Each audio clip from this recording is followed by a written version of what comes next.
إنك حميد مجيد. اللهم رب هذه الدعوة التامة والصلاة القائمة آت محمدا الوسيلة والفضيلة وابعثه مقاما محمودا الذي وعدته. اللهم آتنا في الدنيا حسنة وفي الآخرة حسنة وقنا عذاب النار. اللهم بك نحيا وبك نموت وإليك المصير. رضينا بالله ربا وبالإسلام دينا وبمحمد صلى الله عليه وسلم نبيا ورسولا. This is Salaam Radio, Peterborough's Muslim community radio, broadcasting on 106.2 FM and online. Assalamu alaikum. This is Dr. Shabina Asad Qayyum for Salaam Radio 106.2 FM on the one and only Body, Health and Mind show. Assalamu alaikum. Peace be upon you. Welcome to all of you on this extremely beautiful sunny day of Wednesday in the month of July. A lot of you will be gearing up to get ready for your summer holidays and be planning exciting activities with your parents, no doubt. And a lot of you will just be enjoying the sun. A lot of you would have been working. It's midweek and it's an absolute delight as always to have you on the show. On this show, the Body, Health and Mind show. And actually, it happens to be the most favourite time of the week for me. So I hope you've all been happy, you've all been healthy, and happiness is certainly the subject which I will be laying emphasis on today. And as always, I would love you to participate on the show by texting any queries you have on 07745 278 978, which is our WhatsApp number, or give us a ring on 01733 602 133. We are always happy to hear from you. Now, listeners, today is a unique show. The reason why it's a very unique show is because I have an extremely well-respected guest in his field. He is none other than Dr. Shahid Latif, who happens to be a specialist of many credentials. And whilst I'll be introducing him, I want to tell you a little bit about him. We're very fortunate, first of all, to have him on the show because he has taken time out of his very, very busy schedule indeed. So we were very, very fortunate to have him on the show. And I'll give you an introduction about him. He's a consultant psychiatrist and also clinical director in the National Health Service. Dr. Latif is also a member of the Trent Division Executive Committee involving in influencing policy making related to recruitment, job planning, service development and provision. He is also the Royal College of Psychiatrists Transcultural Chair, in which he has done much work in the field of mental health and its association with various cultures. Dr. Latif himself has lectured in many international platforms in this regard and has been the guest of very many notable TV programmes, including British Muslim TV, and more recently has been a frequent guest on the BBC Radio Asian Network. He is the chair of the Association of Pakistani Physicians and Surgeons UK East Midlands chapter. And if that wasn't enough to add to his credit, he's also the anchor of a health show for a radio station in Leicester. So we're going to be talking with Dr. Latif about the implications of mental health and its association with culture, particularly Muslim, Southeast Asian culture. And I would like to say Assalamu alaikum to Dr. Latif. Assalamu alaikum, Dr. Latif. Can you hear us? Walaikum salam, Shabina. I certainly can, yes. Thank you very much. Thank you very, very much for taking your valuable time out to join us on the show for this very, very important topic, of which you have pioneered and done a lot of work. And the fact of the matter is, Dr. Latif, I've seen and I've heard a lot of your shows about this, and you've given some fantastic insight on an area that largely is surrounded by quite a lot of stigma. What motivated you to start? Obviously, mental health is, as we are aware, is generally it's a stigmatized, if you like, area, or very a pertinent part of our health. Now, yes. Health is divided into two parts, as you're aware, being a doctor yourself, Shabina. Yeah. It's divided into physical health and mental health. Now, physical health. Now, if somebody has any physical health problems, what they do is if they can deal with it immediately through medication, through painkillers, they will deal with it. If it doesn't settle down, they will go and see a specialist, maybe initially as their general practitioner, be able to explain the symptoms that they're experiencing, and then from there, obviously, they will receive the treatment as required. The problem occurs when individuals, I mean, you started off at the outset of your program today, you used the word happiness and well-being. Yes. Now, happiness and well-being is what's with us all the time, because our emotions dictate that, don't they? And our emotions are with us all the time as well. Yes. Now, if you experience negative emotions, we may or may not take it as a problem. It may come and might go, maybe up and down. However, if it continues for any particular reason, for whether any life stressors or without any life stressors, you know, do we actually go on talk to anybody? We might talk to our family members. We might talk to friends. We may talk to relatives. We may talk to confidants. In some cases, we may actually go and tell the GP. Yes. What do we tell the GP? I think that's really, really important, because when I talk to my patients and when I talk to people who have experienced mental health difficulties, one of the things that they do express is we just find it very difficult to express how we're feeling. Sure. We can explain a pain in the head. It's, you know, it's throbbing. It's one-sided. It's because of a tension on one side. It's like a band squeezing around my head. Yeah. When you feel no pain, how do you start? Where do you start? So you see, as a result of that, you know, when people do talk to people who are non-professional, don't understand mental health, they'll say, listen, pull up your socks. You know, you'll get over it. And that's how people are expected to get on. So you see, we already have that challenge. And therefore, you asked the question as to what prompted me to enter into this field and take special interest. It's a big challenge. It's a bigger challenge than any physical health disorder, Shabina. I can imagine. With obviously, you have within the South Asian culture, you have many cultures that actually influence different parts. Obviously, the subcontinent itself and Asia in itself is a vast collection of cultures, and then we have religious implications as well. So I can imagine the challenges that you must have faced with this, Dr. Latif. We do, yes. You touched on transcultural elements. Transcultural elements means any cultural presentations which may suggest any mental health problems. So different cultures can present in different ways. Remember in 2006, while I was working in forensic psychiatry as a trainee and my consultant at the time, we used to do regular prison visits. And he asked me, he said, Shahid, you know what? Every time I see a Muslim prison, he inevitably says to me that something made me do it, and they talk about an entity called jinn, or someone's performed black magic. And then I had to explain to him, being a Muslim, I had to explain to him what these actually meant. And it was actually fascinating for him. And he said, let's do a study on this. And that's what we did do. And one of some of the things that we concluded from there is that, you know, people do prefer to see faith healers, imams, religious leaders, as opposed to psychiatrists, only and only because I suppose it's an accepted way, number one, and only because they want to be understood. And part of a study that we conducted, a lot of people now, although I've mentioned Muslims, but also in other cultures, be they Hindus, Jews, etc., people want to be understood.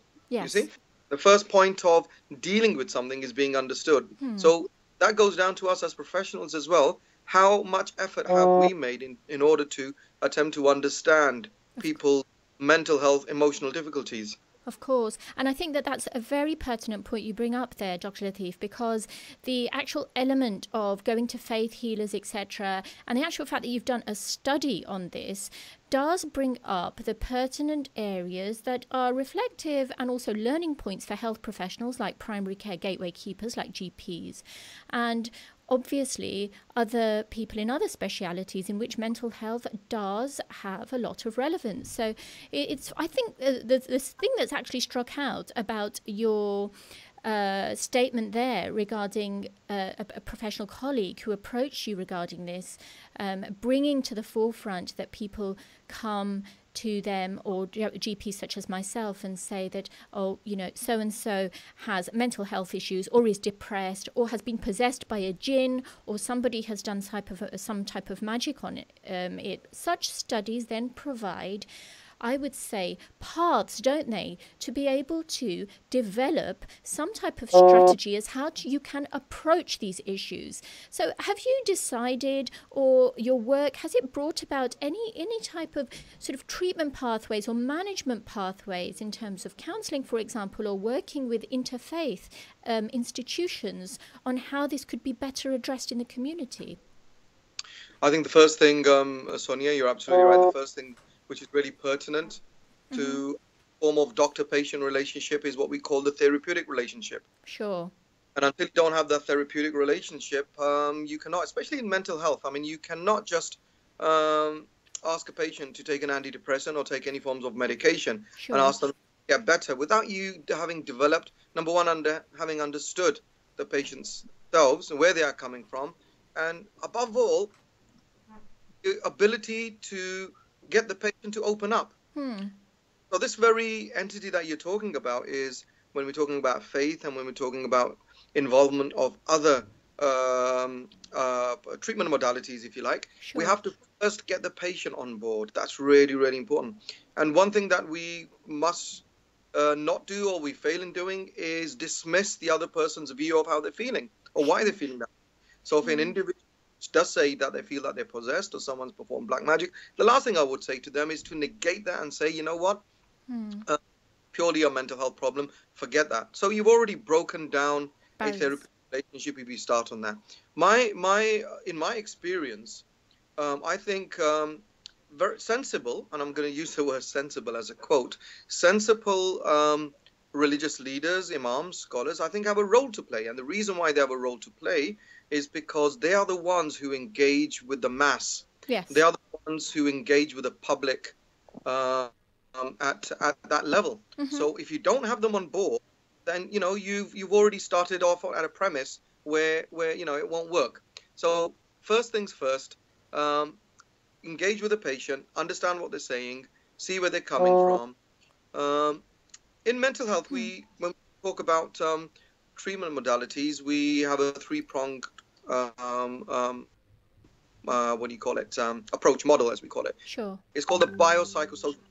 The biological is the treatment by medication, the psychological is through psychological therapies, and the social is to understand the social elements of the person's being, any stresses, and we try to address them, understand them, and see how best we can the person to help them to settle within that a social stressor or to manage or cope with them. Sure. The fourth element, which I think and something that's come out of this study, is that it's really, really important if it's important for the individual that they do have a cultural or religious or spiritual element, I would add into the biopsychosocial spiritual model, which actually in a lot of, I'm going to talk about specifically because that's where I've done my work in the Asian population, when you start talking on those terms, they engage better. If they engage better, there's a better chance that they will get better quickly. Sure. You see? Sure. And if you miss that boat, if you do miss that boat, it can cause problems, it can cause disengagement, it can cause non-compliance. That's right. I do agree with you there, Dr. Latif, because I have often seen, and obviously within primary care as well, when we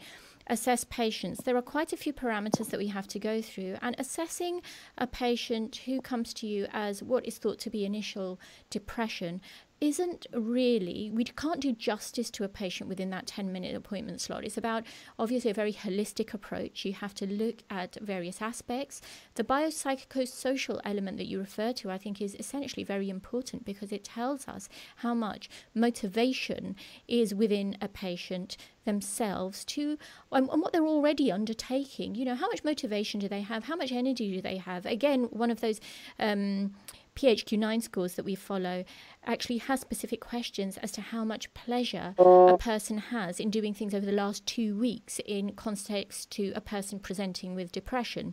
And it's very interesting that you actually put forward that we could incorporate that religious aspect into their biopsychosocial management field, because a lot of people do state openly when they come to me from the South Asian population, and obviously obviously more relevant to the Muslim faith, that they take a lot of peace and solace in praying, and in praying comes reflection. And I think that that's very common in a lot of faiths that we see, don't you think? So obviously, trying to build upon that, I completely agree with you. And I also do agree with you about the fact that, you know, engaging with forward-thinking, positive imams and scholars is the way forward for this, isn't it?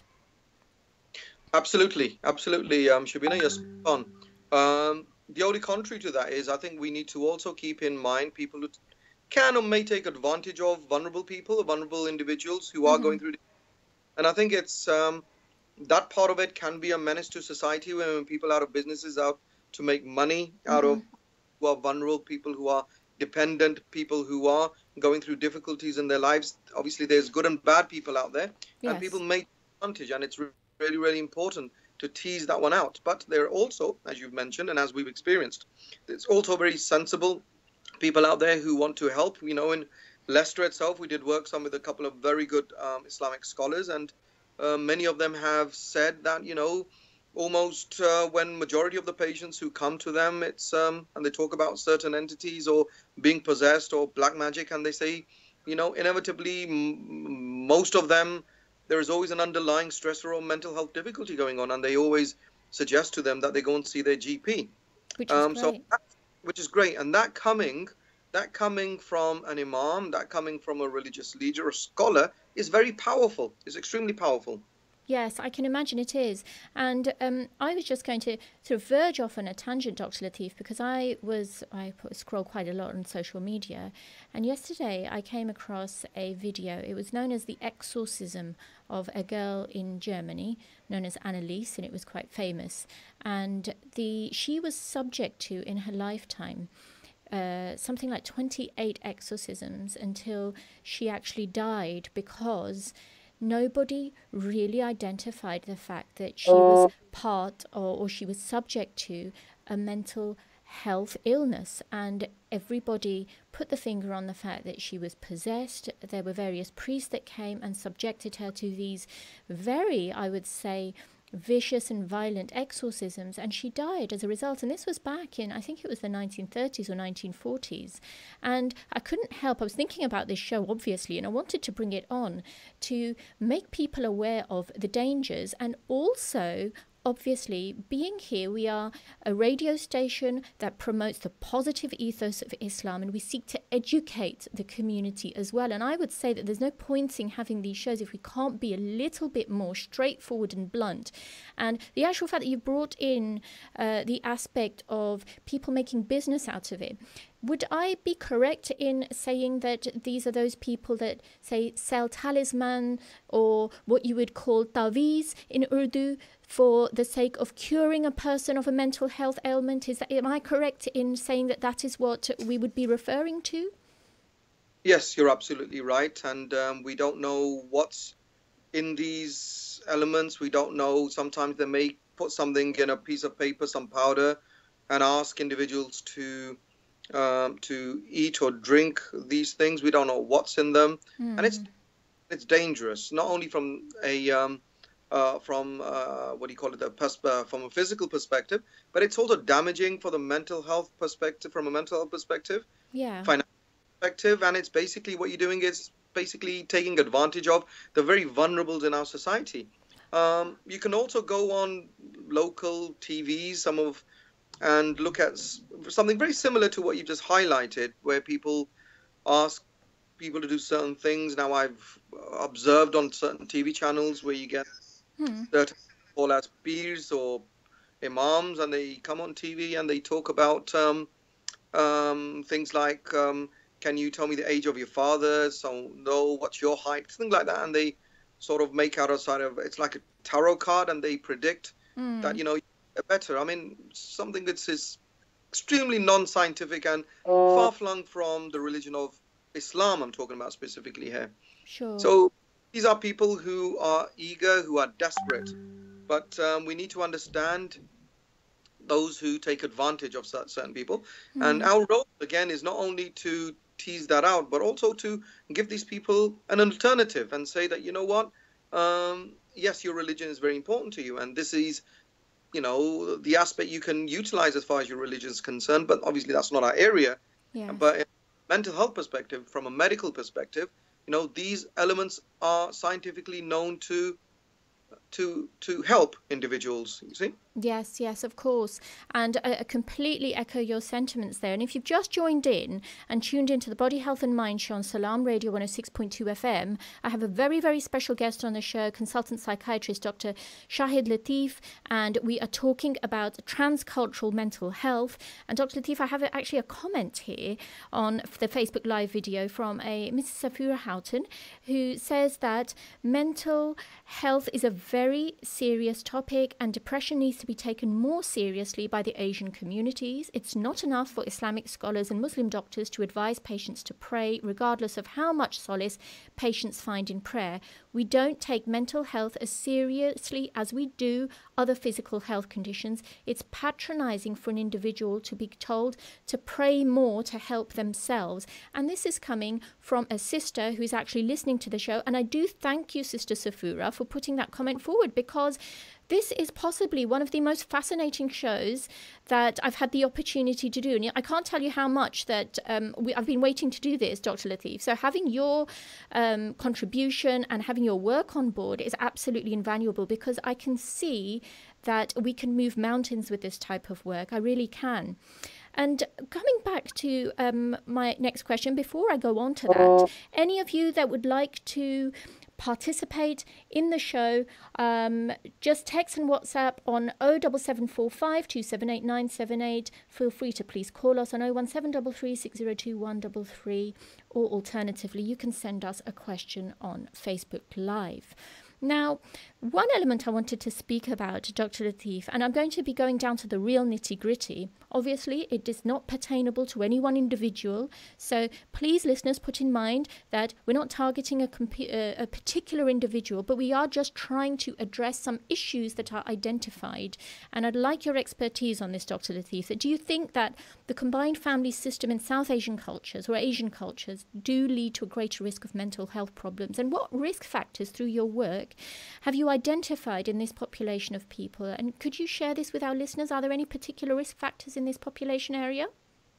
Certainly. I think there's two aspects to it. The first one is, let's look at what are the protective factors of what you've just highlighted. And there are certainly protective factors. It is a known fact, and it's through scientific evidence, it's through researching and meta-analysis of different researches, that we are aware that certain illnesses, like certain many mental health problems, the prognosis of them is better in the third world countries. Mm-hmm. Like eating disorders, like schizophrenia, like bipolar, like depression, etc.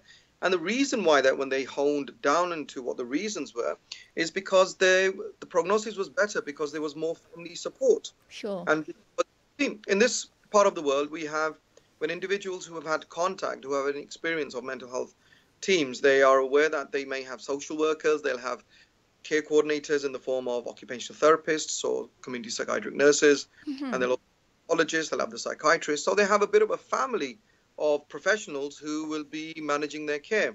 Now, sure. It depends on what the individual requires and at what level their mental health is at. And what substitutes all these back in the East, in the third world country, are families. And if it's done sensibly, it can have a better prognosis. Now, while talking about that, we need to balance that against something which we do call expressed emotions, which you may have heard of.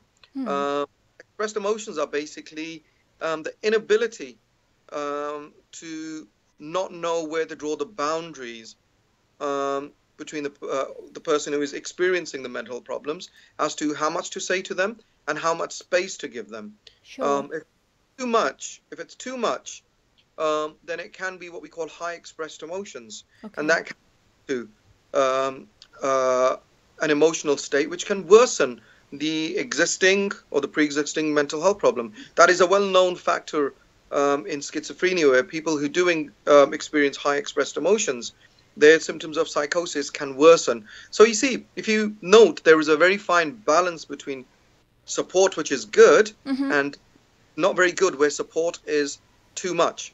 Yes. Or it's too much indulgence in the other person's space. So when it comes to when we hone in on or when we talk about joint family system, obviously it's individual circumstances, it's individual experiences.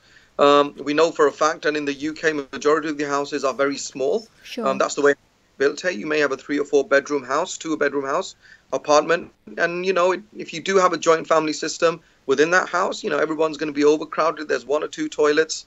Maybe not even that. You have 1 reception room. So, if you look at the houses and people are overcrowded in there, and it's not just for 1 day or 1 week, it's weekend, and people do not have that opportunity to have that time for themselves. Obviously, this can lead to stresses. And what do stresses lead to? Stresses can lead to mental health problems. Yes. Or negative mental state. And, the precursor of a mental disorder, because I haven't even talked about mental disorders yet. Mental disorders, mental illness, the precursors of that is a negative mental health state. Sure. You see? You can already see that overindulgence, crowding, what kind of impact it can have. Now, the problem is that there's a cultural element of believing that because someone is living with somebody, they have to do that because it's their responsibility to live with them, and if they don't, they can be looked down upon or shunned in society or within their relatives or close family networks. Yeah. Which is a pity, actually, because you see, it basically gives it overlooks the negative impact of the overcrowding and the joint family system. Again, I'm not saying that joint family system is a bad thing. It may have its benefits, but I think it's important to recognize if it is causing any form of stressor or contributing towards individuals' negative mental health. Wonderful. That is fabulous. It really is quite a balanced approach. We're approaching a break, Dr. Shahid. We really don't want you to go away because I can tell you we have some comments that have come through. Hopefully, listeners, please stay with us for this fascinating show that we have with a very, very respected consultant within the NHS. This is Dr. Shabina Asad Qayyum. Join us after the break.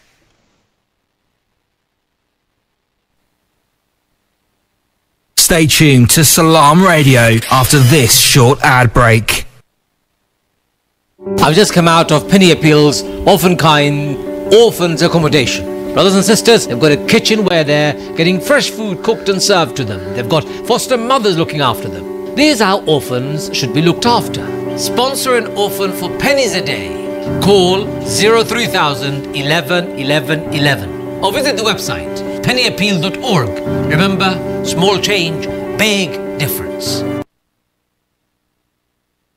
City Homes Estate Agents are your #1 independent family-owned agency in Peterborough. We offer a range of services including buying, selling, letting, mortgages and conveyancing. Why not call us today and find out for yourself why our customers return time and time again. We have a track record for achieving some of the highest prices in and around the area for our clients. With over 10 years of operating in the area, we are the experts in this market.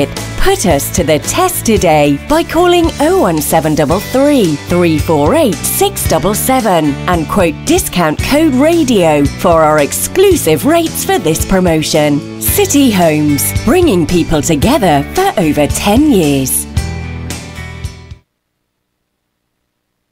आला बड़े पैसे आई गए ने कराना दो भाई काम शुरू कराए पैसे नहीं भाई यूके प्लम्बिंग एंड डीआईवाई नहीं ऑफर ही इस रानी है लाला यूके प्लम्बिंग वाले कड़ियां चीजां बेचने न घर है कि अपग्रेड करनियां सारियां चीजां बाथां टॉयलेटां taps boiler radiator plumbing fittings paint store DIY टाइलां सारा कुछ बेचने नहीं चीजां कोई सस्तियां भी बेचने न को नहीं और साल ले 12 महीने इन्हां ऑफरां लगियां होणियां नहीं और जल्दी कर मी पता दस होए मैं भी कराना काम शुरू करासां है किन्ना पता Please visit us at Unit 2 Brassey Close, Lincoln Road Industrial Estate, PE1 2AZ, or call 01733 555 826. UK Plumbing and DIY.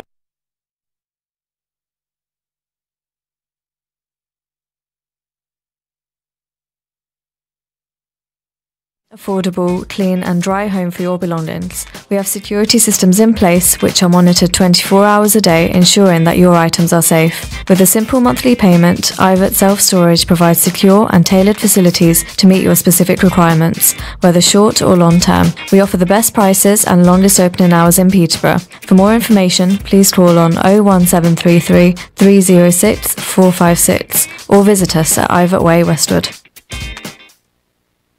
You have one new message. Please, can you call me, please, for God's sake? I'm really in trouble. Please, Allah the Wasta, call me. This was a real message. It was left not just for us, but for you. Thousands of our brothers and sisters in the UK are crying out for your help. Don't hang up on them. Find out more and fulfill your third pillar with us. Visit nzf.org.uk. National Zakat Foundation, serving zakat payers and recipients nationwide. عن أمير المؤمنين أبي حفص عمر بن الخطاب رضي الله عنه قال: سمعت رسول الله صلى الله عليه وسلم يقول: إنما الأعمال بالنيات وإنما لكل امرئ ما نوى فمن كانت هجرته إلى الله ورسوله فهجرته. This is Salaam Radio, Peterborough's Muslim community radio, broadcasting on 106.2 FM and online.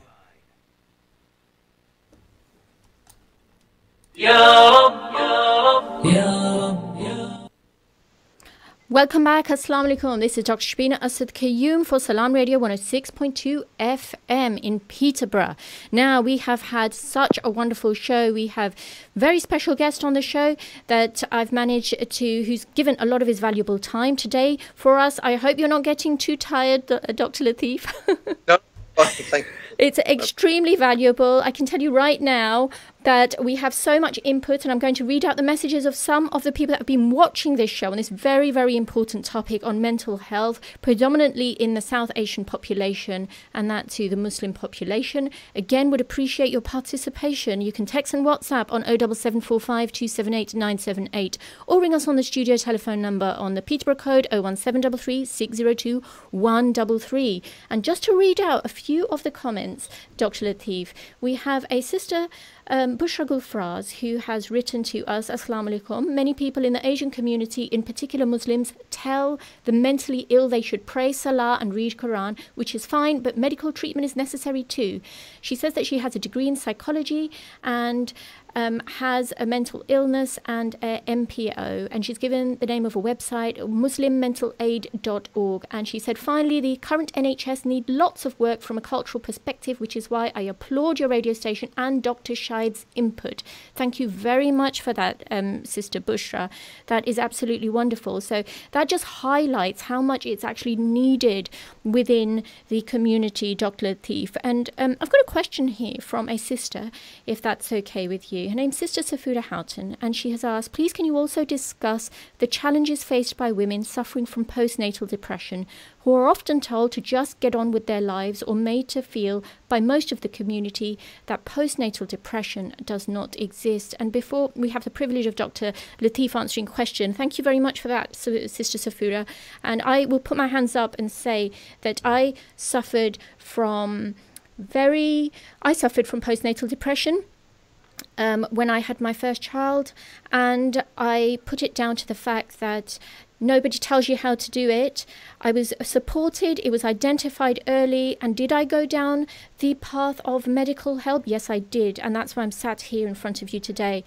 What do you have to say to people like Sister Safura in answer to her question, Dr. Latif? Yes, I think that's a very, very relevant and extremely pertinent question. I think it's important for our ladies and sisters, etc., out there to be aware that during pregnancy, after pregnancy, the percentage of females who or the chances of developing certain mental health problems goes up to almost 15%. There's something which we call as postnatal blues, layman's term, and postnatal blues is, can occur in up to 15 to 20% of females. May last about a week or 2 weeks, and after that they settle down. Then have what we call postnatal depression, which can be up to about 10 to 15%, and they can last up to about 6 weeks to 3 months. And then we have a more severe form, which is up to about 5% of females after delivery, and that could last up to about 6 months. So you can see just by these percentages how common it is, and we see young ladies and ladies of all age groups in our outpatient clinics on a very regular basis. To the extent it's such an important area that services have developed, as is ours in Northamptonshire as well. We've developed perinatal services because it's so common. So I would suggest, I was advised strongly rather, that if any lady who is pregnant, any female who is pregnant, who plans to have, please be aware of these symptoms. It's not necessary that everybody will experience this, but if you do seek professional help, because there is help out there. And also keep in mind that it's not necessary that every person would require input or treatment, but what they may do is that at least as a first starting point, the GP can have an understanding of how severe, mild, moderate or severe the symptoms are, and in majority of the cases nothing needs to be done. In some cases you might females might for a short while require an antidepressant. Now when it comes to antidepressants, that's another discussion altogether, where individuals do not want to go on antidepressant medication for the fear that, number one, it's addictive, and number two, they're going to be hooked on it for life, which is a complete myth. It's a complete myth. So maybe we can touch on that at some stage if you would like me to. Yes, I think that's really good. I really would like you actually to touch on that. I am faced quite a lot, Dr. Latif, with patients who will come and, you can do the whole holistic approach, etc., the biopsychosocial assessment. One of the great challenges, I think, for myself and also from GPs all over the country is actually talking to patients. One strategy that I sometimes use, and I don't know if you agree with this because I'm not an expert, but yes, you can slap my wrist if I've done it wrong, is that I usually say that everybody has a threshold in which they're able to filter out negative and sort of have the positive. And sometimes over time it can become accumulative, and you can have these little receptors in your head that become clogged up with the negative, and sometimes all you need is a little bit of something like a medication for 6 months or maybe even longer to filter out that negative. What's your thoughts? And please do tell our listeners and advise our listeners on this myth that associated with antidepressants. Very good. And I think I love the way you've put it. That's, it's engagement, isn't it? It's developing that therapeutic relationship and trying to explain it in the patient's language. You see, the way antidepressants work, as we all know, when we do develop illnesses like diabetes, etc., disorder like diabetes, there are certain chemicals in the body which require readjustment, and we take medication for that. Similarly, when individuals do experience symptoms of depression, there's chemicals in the brain called noradrenaline or serotonin. They go a bit higher, they become imbalanced, they're reduced in a certain amount, and again, it may not always be the case that they require medication, because they may just readjust or retune themselves. In many cases, they don't. And the introduction of an antidepressant becomes necessary. The longer that isn't attended to, it's not that the depression cannot be fixed or cannot be attended to. It's just that it takes slightly longer than it would be if we dealt with it earlier. Now, the way antidepressants work, and I think this is very important for your listeners to understand, the way they work is that they readjust the medication, the chemical imbalance. But what a lot of people do is, when it does become imbalanced and when the medication kicks in, a lot of people feel that they are now ready to come off it. Now, that is a big problem, because what normally happens is that when the chemical imbalance becomes more in equilibrium, it's completely, people aren't completely well. They may start feeling well, but the chemical imbalance is not completely in equilibrium. Right. It takes, as a rule of thumb, it takes 6 months. If it's the first episode depression, it takes 6 months from the time when the individual starts feeling better to achieve that equilibrium. I'm going to say 6 months. This is the maximum period I'm talking about. Right. If it's a relapse or it's a repeated depression, then an individual needs to be on medication for longer.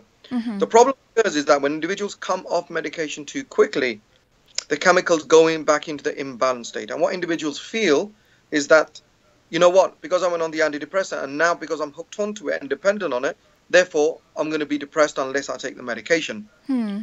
Which is a complete myth. It's not because of the medication. It's just because the way and the protocol of the medication, the way it should have been used, is not being used appropriately. Right. Or hasn't been utilized. Now, the same is the case with coming off medication. Some people just come off it quickly, very quickly, if they're on a certain dose. And for certain antidepressants, you can, depending if they're on the lower dose, you can come off and stop taking it. Some people may be at a higher dose and just stop taking it suddenly. Again, not the right way to do it, because if they do that, they will experience the withdrawal effects. And those withdrawal effects are taken by individuals as oh, because I was dependent on it and because I am now dependent on it, therefore my body is reacting. And you'll go on all sorts of Google websites where people have give anecdotal experiences and it's not the wrong information. They've actually explained what they've actually felt. Yeah. But I think what hasn't been explained is whether they follow the appropriate protocol. Now, if one was to drink about 10 cups of coffee every day for about a month or 2 months and then suddenly stop that, just imagine the effect that would have on the body. Of course. Yes. These are chemicals they are products and ingredients which go in the body. Similarly, it's the same case with antidepressants. Once you go on it and then you suddenly stop taking it, your body will react. It's not because you're dependent on the antidepressant. It's just that because a protocol hasn't been followed properly. Right. So the message for a lot of our listeners is that, number one, there's no stigma attached with taking medication. Mental health has to be considered to be an illness, just like we give equal relevance to people who have underlying heart conditions, etc. It's obviously approached in a very different manner, but there is no stigma attached to addiction of these medications. There's no addictions, as Dr. Latif has just elaborated. It is to cause the chemical imbalance that cause these mood fluctuations within those patients that are suffering from depressed mood or various other medical conditions. And obviously, Dr. Latif, compliance or adherence on taking these medications is also key, isn't it? Absolutely. Compliance, obviously, if an individual starts taking medication and has responded well to it and then stops taking it, or if they decide to take the medication and start taking it for about 2 weeks and then stop it for another week and take it for another 3 weeks or take it for 2 days.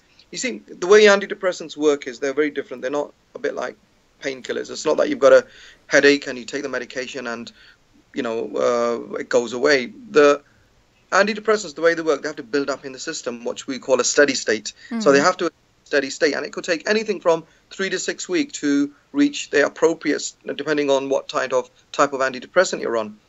So it could take up to about 6 weeks before the individual experiences the full therapeutic benefit of the medication. A lot of people take it for 1.5, 2 weeks, 3 weeks, say they're only slightly better, hasn't really helped with what they really wanted it for, and stop taking it. And they consider the antidepressant a failure, which, we have to acknowledge that if it doesn't work, then there's always alternatives. It's like any other medication. Like, for example, if somebody takes paracetamol for headaches, the other person, paracetamol may not work, and they may want an alternative painkiller, ibuprofen. So it's very similar. Antidepressants, you have to find the right antidepressant which suits the person, suits their biochemistry, and obviously there's a genetic basis to it. If you've got a family history and a family member is on a certain antidepressant, that's highly likely that individual will respond to the same antidepressant. So all these things are very important, and I think that discussions initially with their general practitioner is very, very important. But the important thing is that discussion has to take place. Absolutely. It's very, very important. Take the first step, listeners. Those of you that are listening to this, I know that it's, we have so many people who we've already had more than 100 views of our video before the the show's actually finished on Facebook, which shows how much interest there is in that area. And it's about you taking the first step and going to see your GP to talk about how you feel. There's no stigma attached to it. And even for males as well, isn't it, Dr. Latif? That's one area. We are talking a lot about the South Asian population. We've spoken about postnatal depression, but depression and stress that can be stress aggravated is very much prevalent in males as well, isn't it? Very much, Shabina. And when we talk about South Asians not accessing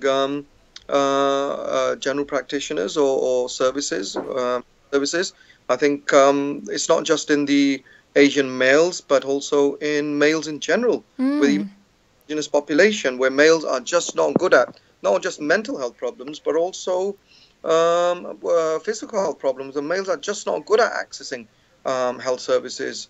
It's only now coming to the fore, and we hear about celebrities, we hear about footballers recently, coming forward, and I think that's really, really brave, and I think it's really telling. It's extremely telling as to what people may experience and how people go through things silently, but they don't have to. No. There is help out there, and I think before believing that there's help out there, there needs to be an understanding that these entities, mental health disorders, mental health problems do occur. Yes. And it's necessary that everybody will require referral to mental health services or a psychiatrist. Some of it can be dealt with, as you experienced yourself, at the primary care level, which is, the GP managing it. And if it becomes more complex, then a referral, and obviously if it necessitates a referral, then so be it. But the important thing is, when such illnesses, such disorders do come to the fore, contact us initially with primary care is so important for male and females. It is. And to obviously second your opinion on that, obviously a lot of my colleagues within primary care do watch the show as well, and my message to you is often a good history taken. I know that we have a lack of time, but a good history taken within the first 10 minutes to ascertain the foundations of where your patient are coming from when treating them holistically can be the basis of treating them and prevent reattendances of that patient, so that we're treating them in the most appropriate manner as well. So I do agree with you that it's very instrumental that the foundation of treating such patients is firm, and also the fact that we have to signpost patients to the fact that there are these services available and that we can help them. And there is so much available, Dr. Latif, obviously in terms of counselling services as well. And it's not just all about medication, but to make that first visit to the GP is of primary importance. And often I do tell a lot of my patients who find it very difficult to talk about their mental health issues that the actual fact that they've gained the courage to step into the consultation room shows that they have taken the first step to recovery, and they should be proud of themselves for doing that as well.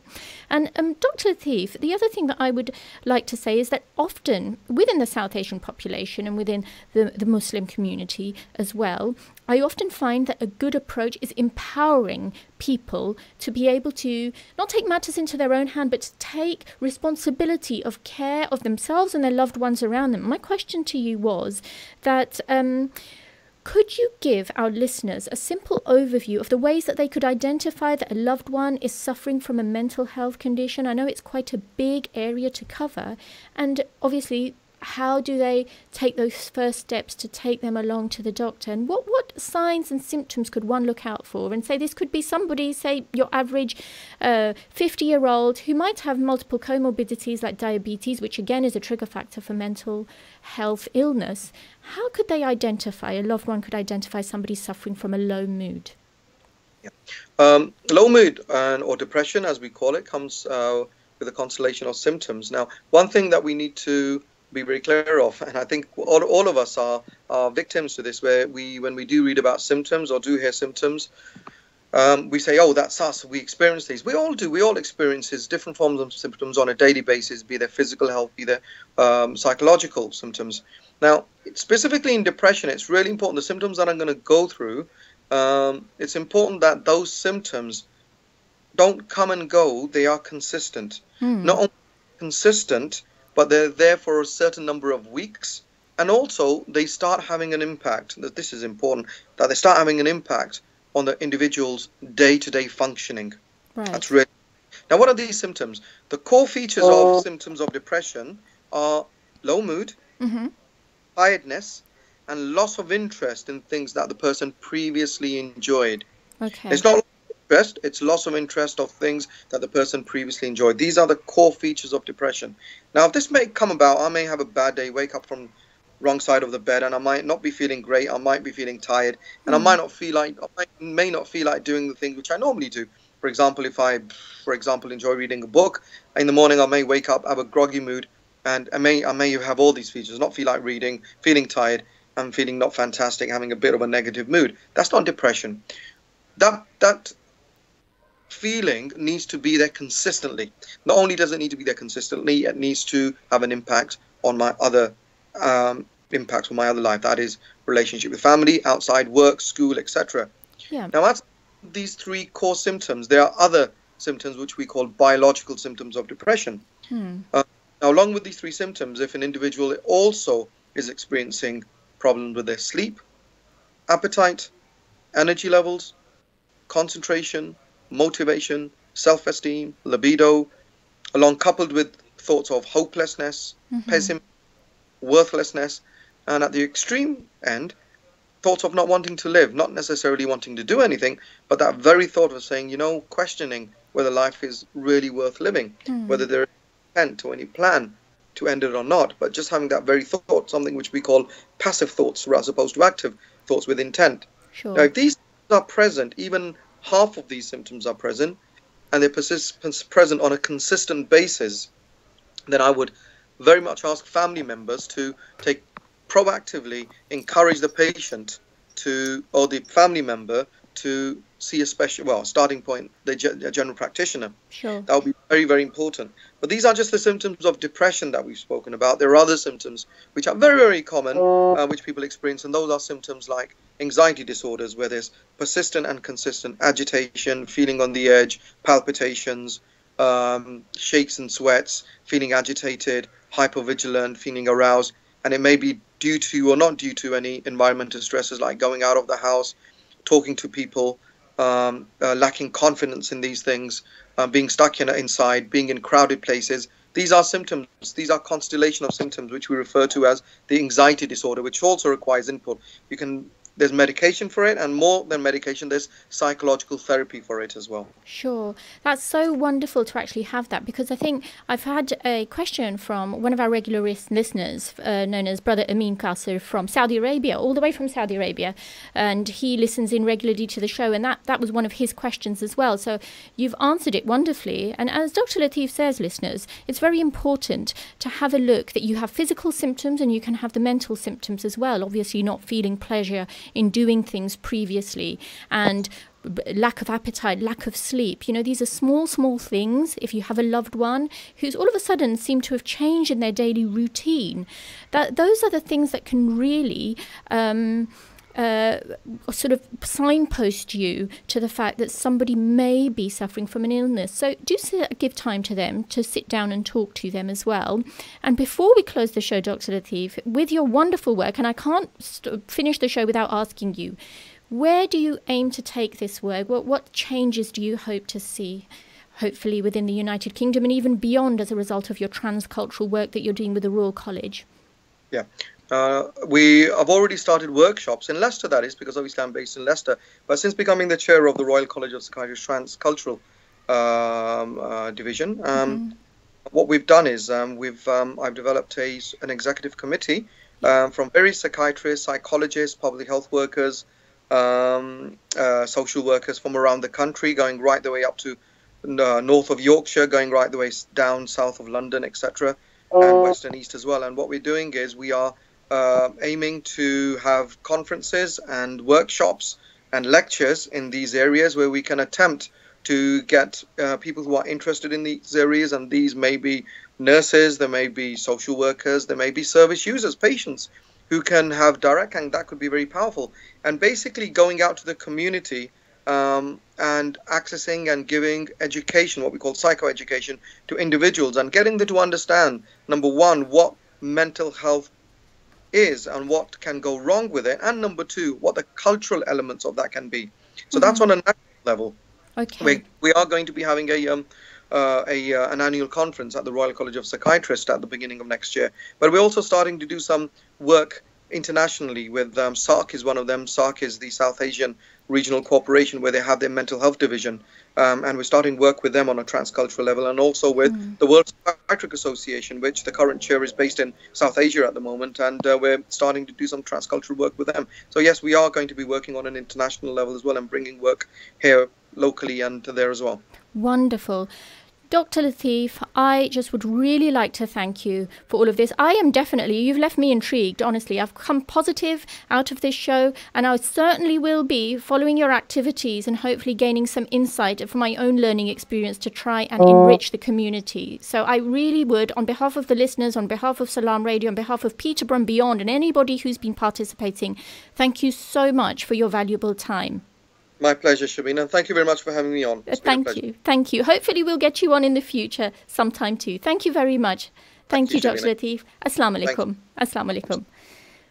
Well, that was Dr. Lateef, very, very experienced in his field. Actually, I'll just let on that when I was younger, I don't know when I was younger, but when I was a GP trainee, he happened to be the clinical director when I was doing my psychiatry placement, and did some brilliant work at the time as well for trainees like myself. So I'm sure that all of you have found this program very useful, the show very useful. Keep those questions coming in. It'd be wonderful to have them. And thank you very much for all of your questions and participating. And before we wrap up the show, I just want to say that this has left me really positive, actually. And we should come out listening to such shows positive, because we listen to such topics that obviously may have had some stigma associated with them, and it's not about stigma, it's about empowering you and being able to make a difference to the community, and it starts with one person.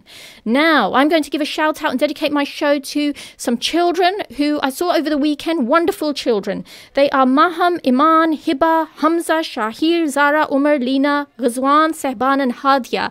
Assalamu alaikum to you. And before we close the show, I want to make you all aware of an event on the 16th of July from 1 to 2 p.m. known as the Grand Colour Run, and it's helping to raise sponsors for runners, as all money raised will go to charity. The charity will be Children of Adam, wonderful charity based within Peterborough with some wonderful brothers doing some extremely noble work. They've done lots of work within the community, and sponsor sheets are available at the club or via email. Bring your sunglasses, goggles, it's a must for eye protection, and the location is at the Embankment, and phone 01733 595 995. The details on the Salaam Radio page. Assalamu alaikum, listeners. See you next week.